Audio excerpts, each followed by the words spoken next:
Unfortunately, the psychological effects of falling wages and prices rapidly accelerate the process, as borrowers, including large businesses, lose confidence in being able to repay loans, so that they don't sign up for any. And without new loans to replace old loans, the money shortage rapidly gets worse, resulting in a decrease in jobs and purchasing power, even in the midst of abundant resources and productive capacity. This dismal spiraling math makes mass foreclosures inevitable. Prices plummet as no one wants to spend their money. Shrinking values destroy the value of loan collateral, causing banks to write off huge losses. Some even close their doors. Consumer and business confidence is lost. Rampant economic and social dysfunction follows.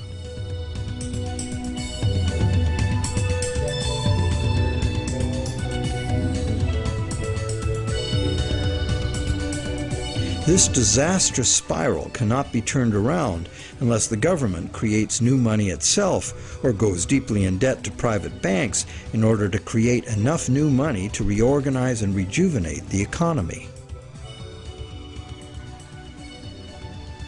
The most familiar example of this is the stock market crash of 1929. The psychological fallout of the stock market collapse resulted in less borrowing and thus less new money. The Federal Reserve did nothing to correct the resultant deflation, and by 1932 the money supply had been reduced by a third.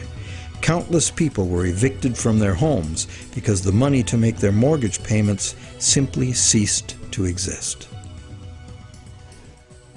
Then, in 1932, Franklin Roosevelt became the U.S. President. Roosevelt's New Deal set out to restore the economy by restoring the money supply.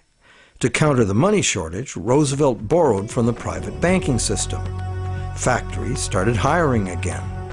But only when the war arrived, there's suddenly no shortage of jobs or funds available to do what was necessary for the war effort.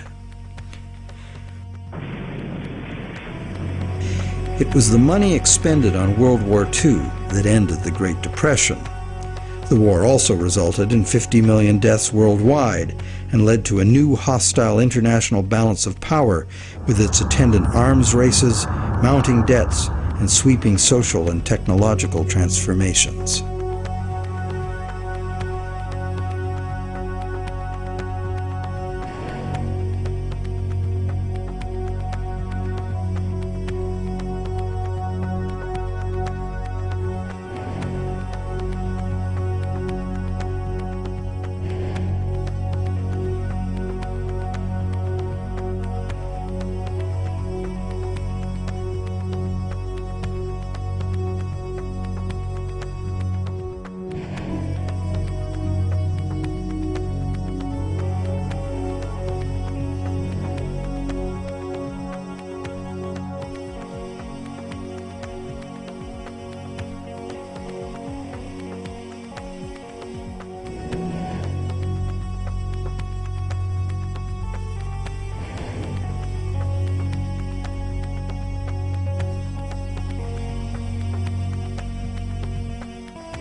The cycle of economic boom and bust is commonly called the business cycle, as if it were a natural occurrence like the hydrological or carbon cycle.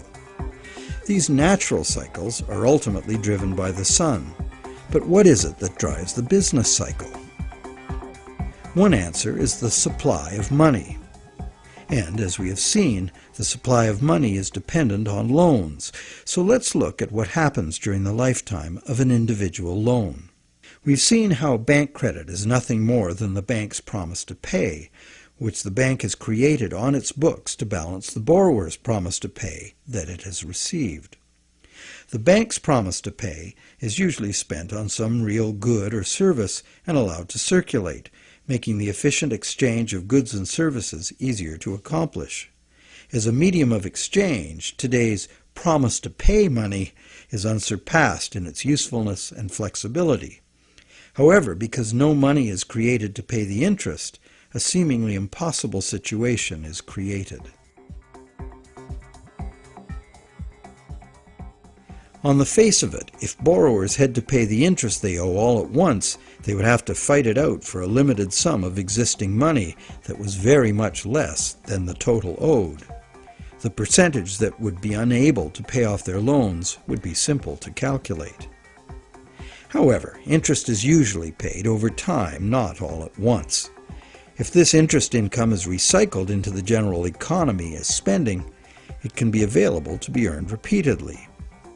Once we understand this, the question of whether interest is actually unpayable becomes more perplexing. Is there such a thing as a sustainable system of lending that does not produce mathematically inevitable defaults? In the Middle Ages, usury, meaning charging interest or any form of making gains solely from having money, was condemned as a sin. While the justification was moral, the reason was practical. In a fixed money supply like gold, anyone systematically rolling over all of their loan money at interest will soon end up with all the money. This problem was a big factor in the ruin of Rome. Private accumulations of gold forced the government to mint coins made of base metals instead of the real thing. Debased currency led to failing confidence and ultimate decline. The lesson was well learned. For the next 1,000 years, the Roman Catholic Church declared collecting interest on a loan to be a sin punishable by excommunication. In some countries, the penalty for practicing usury was death. Is charging interest really a sin? While today it seems very reasonable to charge for the use of money, there's a simple and unavoidable problem with doing so. Unless moneylenders spend every penny of interest they receive in such a way that the borrowers can earn it again, the borrowers are going to come up short regardless of their hard work and personal virtues. Someone will default simply as a result of the arithmetic. This is easy to picture where there's a fixed money supply like gold coin. As long as all of the coins taken in as interest are spent so that the borrowers can earn them, the same coins can be used to pay the interest over and over. The lender can profit by buying real things with this coin, but the coin itself must be spent, not lent nor removed from circulation. Leaving aside any moral considerations, this arrangement would be sustainable. However, if the interest coins are re-lent at interest or removed from circulation by hoarding, there will be an inherent shortage of coins with which to pay off the aggregate debt.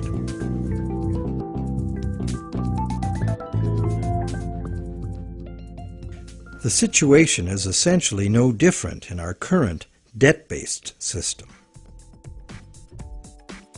As we have seen, nowadays virtually every dollar comes into existence as debt, with a scheduled appointment to be extinguished as a principal payment on the loan that created it. Thus, for all borrowers to be able to make their payments of principal plus interest, two things must be true. The dollar created as the principal of the loan must be available to be earned by the borrower in order to make the principal payment that extinguishes that dollar. And every dollar the borrower pays to the bank as interest must also be available to be repeatedly earned by the borrower so that it can be paid as interest again and again. There is a common theory, undoubtedly popular with lenders, that because the banks spend their interest earnings as operating expenses, interest to depositors, and shareholders' dividends, there is in fact enough money released back into the community to make all payments. However, like the idea of absolute shortage, this is an oversimplification.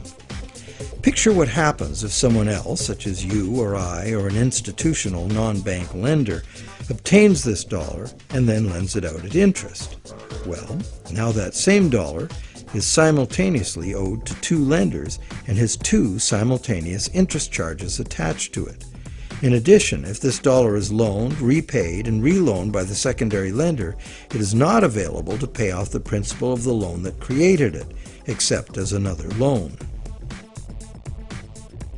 So, can we borrow from Peter to pay Paul and borrow from Paul to pay Peter? This gets interesting. We can. However, each time money is borrowed, there's an interest charge added that also must be paid. If all added interest charges can be earned, all payments can be made. On this basis, many economists and defenders of the current system claim there can never be a shortage of money and all payments can be made. But this seems to be a false assurance. For instance, if secondary lenders capture some of the money needed to retire the loan that created that money, the original loan can never be retired. The deficiency will have to be borrowed over and over forever, each time at interest. Each deficiency will be cumulative, adding to an ever-building total of debt that can never be paid off. And it stands to reason that for each added interest charge in the system as a whole, something extra is demanded of the system as a whole to pay for it. This affects everyone, producers, governments, and consumers. For producers, that something extra must be raised through higher prices or more sales. However, competition for more sales usually requires lowering prices, necessitating even more sales, and leads to overproduction and saturation of the market. The end result can mean job losses, plant closures, and bankruptcies. For governments, that something extra is raised by increasing taxes. But increasing taxes drains money from the productive economy, resulting in a reduction in the collective ability to pay taxes, which then necessitates increased government borrowing and additional interest charges. For consumers, something extra can mean getting an additional job, or borrowing to pay past debts, or paying off debt over longer periods of time. However, competition for jobs tends to lower wages, and paying over longer periods of time adds enormously to the amount of interest owed. And of course, borrowing to pay off past debts is like trying to fill a hole with more hole. And that is the situation we find ourselves in today. Producers can't sell more because consumers can't afford to buy. Governments are cutting taxes, not raising them, hoping to stimulate consumer demand, and consumers' real incomes are limited or even falling due to competition for a limited number of jobs. Therefore, any increase in the total amount of interest charges within the monetary system as a whole will result in a genuine shortage of money. This is because the real productive economy is limited by the availability of nature's resources. The productive economy exists to serve actual needs. It simply cannot keep pace with the demands of the artificial financial economy, which has an unlimited appetite for profit, and which operates with no regard for the natural limitations of the real world.